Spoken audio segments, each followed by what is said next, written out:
What?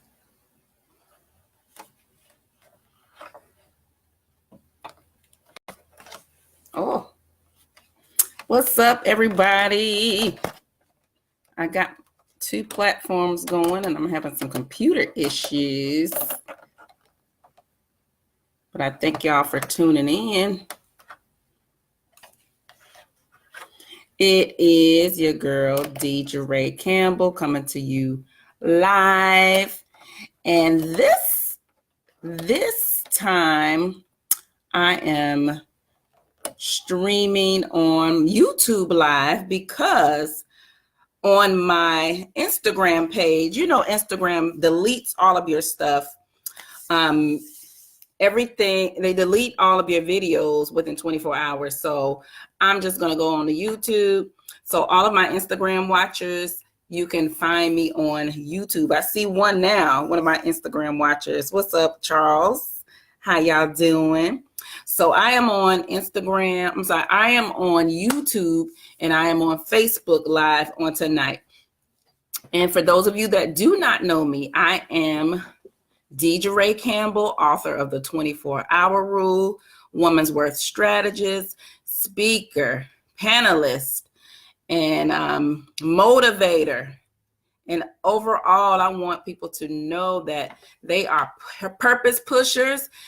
Women are pretty, and also pretty women pray. That is a few of my mottos that I emphasize throughout my interviewing. When I meet folks, I want them to know all of those things.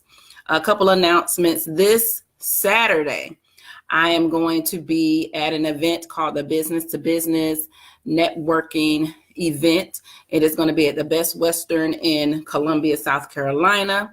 I will be there this Saturday on the 9th. On this Sunday, I am a guest speaker at the House of Prayer. I'm a guest speaker at the House of Prayer. That event begins at 3:00. If you are able to come and support, come on out. On the 22nd of this month, I will be at Rima Word. I will be a panelist there. We will have an amazing discussion about dating today, in today's society, being single, and it's a multicultural event.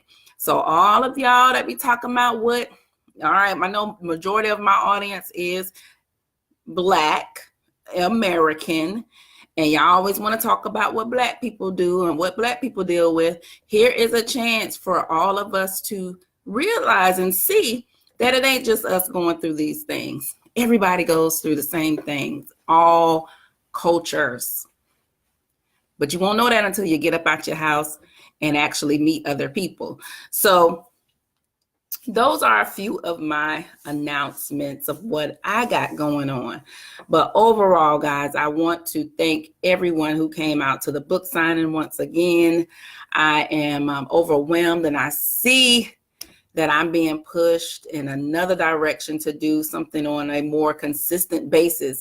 So I am making plans to host something monthly. I'm debating on either monthly or every other week for the readers of the 24-Hour Rule, for us to have discussions and go a little more in depth so that we can heal and actually move on and live develop families that are strong and faith-based. That is the goal for those of you who do not know that.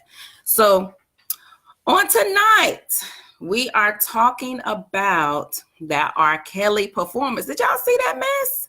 Oh my gosh, didn't R.Kelly huff and puff? I thought he was about to blow the house down the way he was jumping up and down. Baby, he went off. But one thing I'm gonna tell you guys, I'm trying not to give too much of my opinion about that situation because I was not there.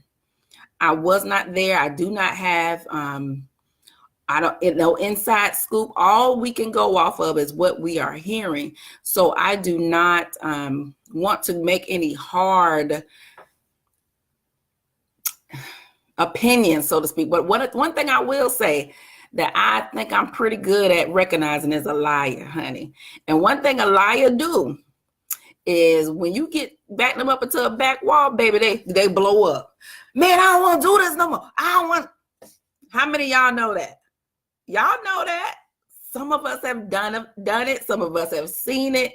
You know, when you back that liar up into a wall, or you get them to a point where the walls are starting to crash in, they panic. They panic, honey. So yeah, so Nay, it was on a morning show. I didn't see it either when it aired, but I did see when he I did see it online. You know, they showed clips of the interview, and so yeah, he basically made a big old scene, which common liars do. And another thing I'll say about that is that I have been in the presence of people that have some serious mental issues. And one thing I'm gonna tell you about somebody who's not crazy, one thing they will do, and I promise I'm not an expert in this. I'm not an expert, so y'all, this is just my observation in working very closely with people who are not crazy. But people who are not crazy will do things to act like they're crazy. They will kind of be a little over exaggerating their craziness. But people who are crazy, they don't know they're crazy. And if you watch that interview, you will see exactly what I mean. The things that they do not see a problem with it. And I hate to use the term crazy. So guys, I take that back. But those that are battling with something mental, they do not understand that what they are doing is wrong, or that what they're doing is normal. Put it like that. They don't understand that. So I say all that to say there's a lot going on in that interview, and I will, I guess as the full one comes out, I do look forward to maybe having another discussion and kind of breaking down some things about that. But one thing I will say, if the young ladies are telling the truth, R.Kelly said, child, he ain't never been with nobody underage ever in his life, and he ain't never did none of that stuff. That's what R.Kelly said. But guess what? I don't know, because I wasn't there. That's how I'm gonna leave it at that. But if some of those things did happen, my concern is for the hearts and for the human beings that have gone through something like that, who may have been pushed to do something outside of their will, or they were forced to do something, or they may have felt that they were manipulated in some type of way. So for a person to get away from that, and it takes a process. And in my book, I talk about, in the chapter called Past Relationships, I talk about things that needs to be undone so that it does not carry over into your next relationship. And sometimes, I'm sorry, not sometimes, but every time, what it will require is you going down that dark road. You taking yourself to that place so that you can defeat whatever that thing is that's affecting your present and that will bleed over into your future. And that is important, because just use an example of those young ladies, that if they were to get away from him, or maybe the people who did get away from him, at some point, they're going to have to move on. They're going to have to believe that they deserve a type of love that is not abusive. And if you do not get rid of that, then you will continue to go on believing that every man you meet, or every woman, you know, for the men that have been abused, you will go on believing that every person you meet is like that individual. And so you have to do the healing that's required. I use an analogy in the book, but that healing will require talking to a professional to undo all of that. You got to undo that. And we do it all today. Even the ones that have been hurt, brokenhearted, in some type of way in their relationships, we continue to go on. We think everybody lying. Child, these men. That's not right. It ain't all men. It's not all women. And I get it all the time. Y'all see I'm a little light-skinned, yep. But I hear it all the time. These light-skinned women, they this, they that. And I'm like, huh? Who you dealt with? I'm a lot of things, but I'm not all the stuff you just described. Yes. So that is my concern, and that is the main thing I wanted to talk about tonight, so that people who have gone through something traumatic in their life, sometimes that traumatic experience can cause you to believe that it did not affect you in any way, which R.Kelly said. Maybe he's not open to talking about it or admitting it, but I think something is wrong with him believing that what happened to him does not affect what he does today. Yes, it did. And it's going to require going down that deep path, R. Kelly, and talking to a professional in order to realize and determine that, yes, you were affected, and this is how. Just my thoughts, guys. So that is all I got to say. What y'all think about it? Did anybody out there see it? Did anybody see the interview? Who saw it? And what did you think about it? What did you think about it? Because, honey,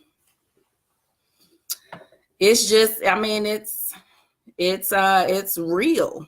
It's real. And I'm saying, for example, you know, as I said, and I want to say last week's video, I used the example of us as single people.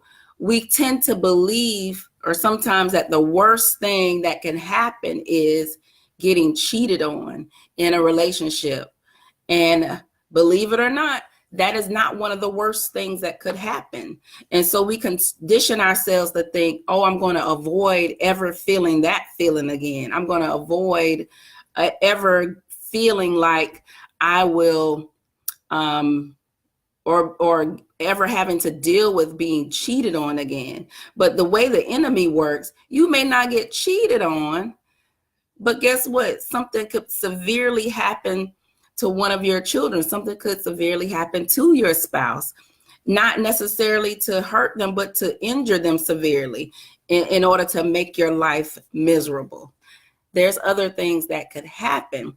But one thing I want people to understand, and I'm jumping back to the R. Kelly case somewhat, but when you go through things that are traumatic, I feel like the enemy continues to send people in your life with similar traits in order to keep you bound by that hurt, to keep you bound, and so that you will never get past that point in your life, and you will never overcome those things that happen in your life, and therefore the curses will not be broken. And I know some people don't like to talk about curses. Some people don't believe in curses. But if you think about some of the things that's happened within your generation, or maybe within your parents and your grandparents' generation, you will notice a pattern. You will notice the pattern. You will notice that there may be a curse over your life. And you know what? Something could have happened in your life for you to break that curse. But if you continue to avoid healing from it, then you will never be able to overcome it and be able to see God's goodness while you're still on this earth. You won't be able to see that there is another life outside of the hurt. There's another life outside of that pain that you were dealing with for so many years, or for so many months or weeks, or whatever it was that hurt you. There is a life outside of it, but it's going to require getting that ultimate healing, maybe through a counselor, or in your studying of the word. But in addition to the word, you have to put in work. And that work, I believe, is done through seeking some type of counseling. Counseling is wonderful. And I'll just tell you a personal story. I went to counseling after having a car accident, right? And the thing is, and I said, man, that was so genius for my attorney to even think of that, because Who knew that losing a vehicle could make you nearly have a nervous breakdown?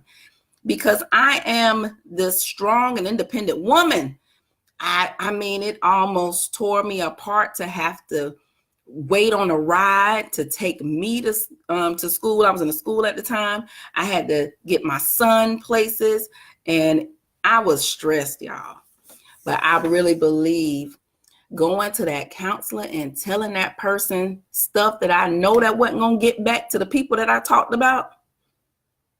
Yes, I talked about some people and I knew it wasn't going to get back to them.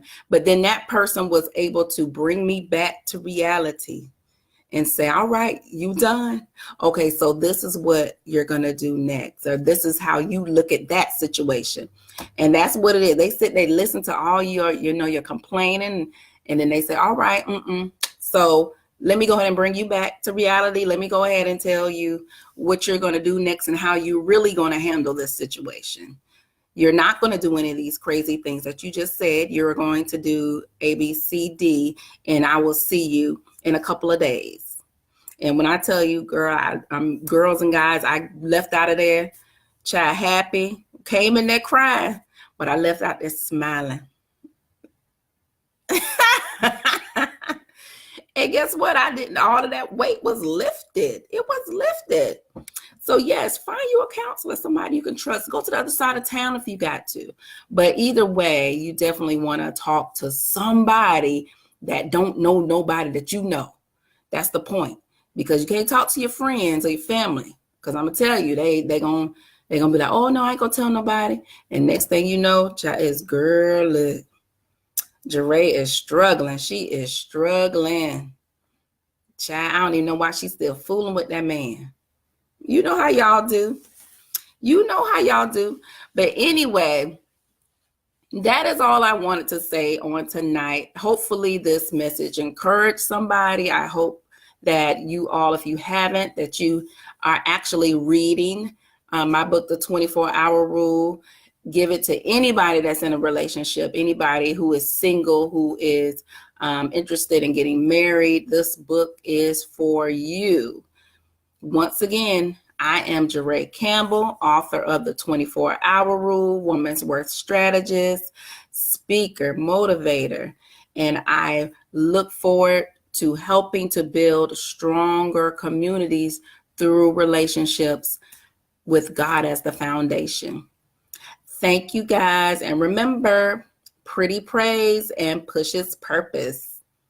Have a wonderful and blessed night. Thank y'all for tuning in. Bye, Facebook.